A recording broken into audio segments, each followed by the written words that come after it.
Πόσο στραβά μπορεί να πάει αυτό? Αυτή η ρίζα πρέπει να διορθωθεί επειγόντως, αλλά δεν προλαβαίνω με τίποτα να πάω κομμωτήριο. Οπότε θα επιχειρήσουμε να κάνουμε ντεκαπάζ στο σπίτι.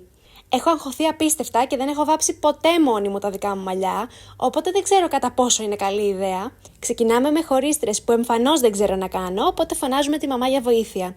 Αφού λοιπόν ετοιμάσουμε το υλικό, ξεκινάμε τον αποχρωματισμό. Δοκίμασα αρχικά να το κάνω μόνη μου, αλλά από την πρώτη τούφα φάνηκε πώς θα πάει αυτό.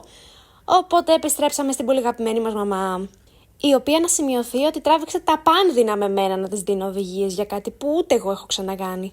Εδώ έχουμε τελειώσει την εφαρμογή και περιμένουμε να δράσει τρώγοντας λίγο τσουρέκι.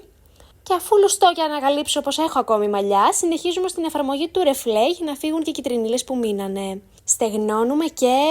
Σας το δείχνω σε όλους τους πιθανούς φωτισμούς, αλλά νομίζω ότι για πρώτη φορά πήγε εξαιρετικά και είμαι πάρα πολύ χαρούμενη με το αποτέλεσμα. Μπράβο μαμά!